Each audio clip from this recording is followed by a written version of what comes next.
On this episode of The AutoArchaeologist, back at my friend Steve's place, just showing you a few quick things on what's changed in the last year since I've been here. Not much, but few important things have changed.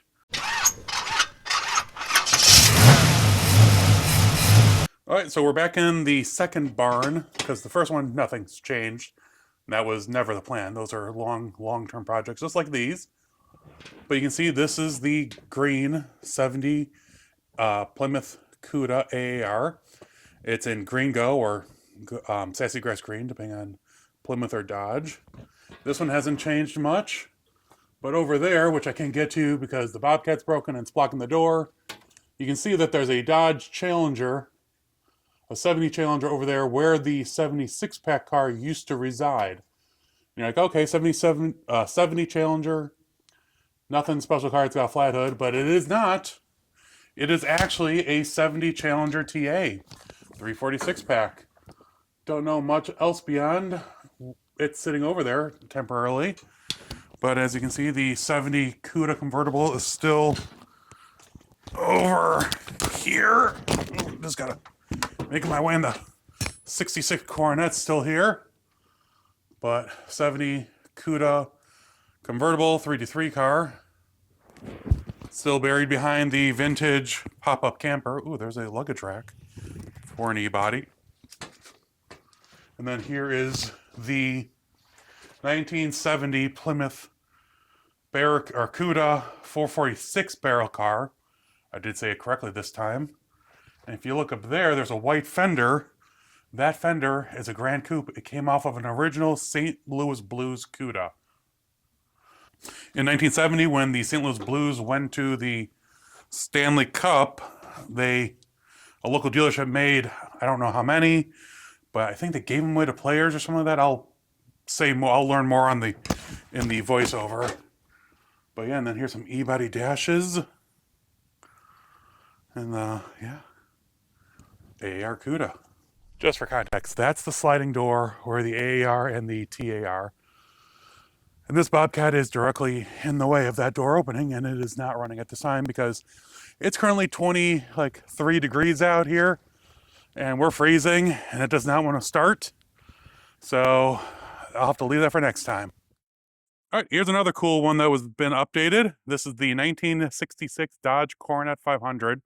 It is a real Hemi car, automatic or no, it's on a is it 4-speed? And he's got the engine and transmission. And he's actually been working on it. If you saw the previous video, this door, for some unknown reason, was completely rotted out, but the rest of the car is not. He painted the top so the surface rust would not continue. And yeah, he changed the hood because the original hood's over there, connecting that 1970 RT Challenger convertible. But this is a very coolly optioned car. Look at manual steering, manual drum brakes, single pot master cylinder. But red car with a white interior, white top. White vinyl top. Yeah, white vinyl. Yeah, sorry, white vinyl top. And you know, someone was saying that the reason that the water it rusted the way it is because the water went down the channels along the door and rotted out the bottoms. I think he had the felt wore out of this, and Yeah. the leaves went down in here, and then it grabbed her. That's just held the moisture. Yeah. So just crazy. Oh, and then here, let's do the Challenger. And then next to the Hemi car is just a 1970 Dodge Challenger RT U code, which is very rare. So that means it's a 440 4-barrel car, convertible. You can see automatic on the floor. 4-speed. It was a 4. Oh, you're right. It is a 4-speed with an automatic just Yeah. tack. All right, my little camera died and I didn't bring the battery with me down here. But this is a 1970 Dodge Challenger RT convertible. It is a 440 4-barrel car, which is a U code. This is an actual 4-speed car. I didn't look too closely when I did a quick go by, but you can see the 4-speed hump still in it. And someone just tacked on a automatic stuff to it. And unfortunately, this car was in an accident. I'm not going to move the stuff on top of it. But it was in a junkyard in St. Louis for years and parted out. And then a friend of Steve's here rescued it to fix up other E-bodies. but the bumper's still good on it. And a whole bunch of other stuff. Like, it still has the Challenger convertible rear area. The windows are still in it, and a whole bunch of other parts. So it's still a good parts donor. Sad to see it in here, but it is what it is. You can kind of see the bent up core support. Worse than even mine on my 71. Oh. You can't tell real well, but it was a disc brake car. See the disc brake caliper brackets on it. You can also see the holes in the frame, the front frame rails. Because yes, this is a unibody car, so there's no frame in between, but they have like frame horns in the four corners. You see it, floor is all shot. And see, it was a bucket seat car with trim, wheel well trim, in F4 green. Sad to see, but at least it's giving its life for better cars. All right, last time we were here, this car was up on the lift over there. You can see it's getting done. The quarters are on, the new quarters are on, the proper ones. The car is being put back together on the rotisserie. It's all welded and lined up now. Yep, all welded, lined up. Steve did a great job as always. You can see there's parts of it in there getting painted. Yeah. Everything lines up. Look at that body line. This guy is a consummate professional. And if you look right here, Oh, geez. you can't hardly see it. There's spot wells. Oh, yeah, Like there. original. Wow. You won't be able to tell that was all. Because he has that professional spot weld machine over there. Not like, you know, the little gun ones. It's hard to see, probably. Oh, yeah, but I mean, at least that's the purpose. You're not supposed to see it. No, I mean, it's hard to see that. See it there. There you can see the factory appearing spot welds that he did on the new quarter panel. I mean, that is how it looks from the factory. And that is just, oh, there's someone here. Next You step see- is leading this scene, man. Then I can start sanding it, get it ready for paint. That's awesome. And then you can see it's a Hemi Cuda 4-speed car. Because that's what the 4-speed hump looks like. Unlike the one that's in the Challenger outside that has an automatic buried on it. And this one has gotten all the sheet metal put on it now. Yeah. It's straightened out. This is the purple Hemi Cuda. That is his favorite car ever. That last time there was missing big chunks of the car, but he has been working steadily on it. And you can see, oh, there's the Hemi. You can see the shakers now on it. And look at that. Quarter panels, doors. Yeah. I mean, you're, Getting this one. But the doors are done. yeah, Completely done. They just got to have sanded and painted. Man. yep. They're pretty straight, no putty. That's okay. So it's getting there. So people, you know, you get complain that he doesn't do anything. No, he does. He's actively working on cars every single day. Either for people, like this blue Hemi Cuda, or his own, like this purple Hemi Cuda. It's not very often you can say that, but it's true. Original fenders, I straightened them out. Oh, they are original They had no fenders. putty in it. Not yet. They're going to have putty because they do have little ripples where I straightened it right there. Set it in here. You know, ever want to see a bare Hemi Cuda interior? There you go. Or engine bay. But yeah, so he's actively working on it. Oh, there's a Dana. That's Ford. this car. That's the Dana for this car. Yeah. This is the engine. And oh, look, there's valve covers and this is the engine for that car. Yeah. This is the engine. Just that Hemi Oh yeah, you just put shaker. the one instead of inside of it. Yeah. It's on top. That's all.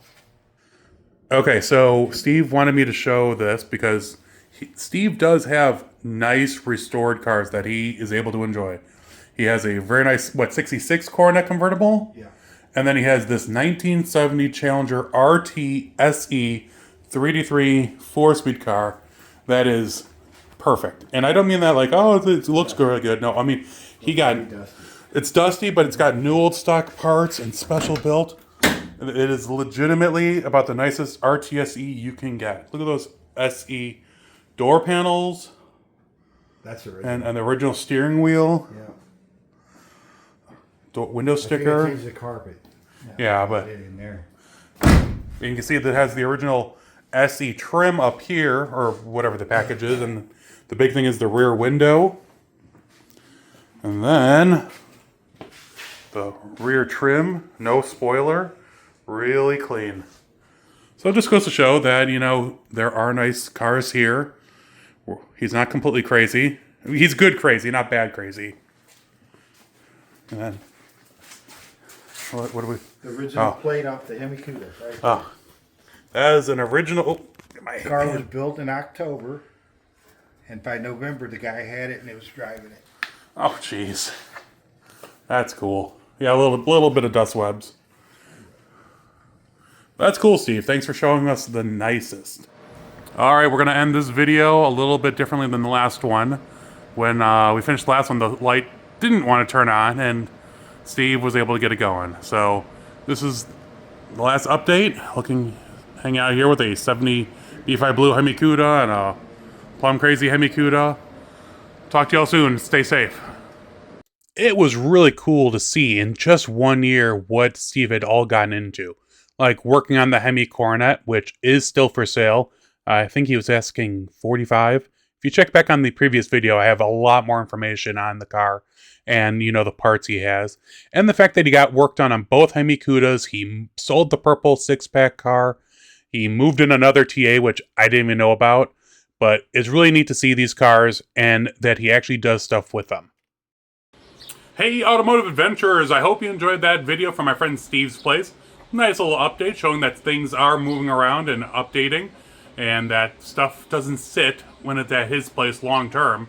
So that was really, really fun.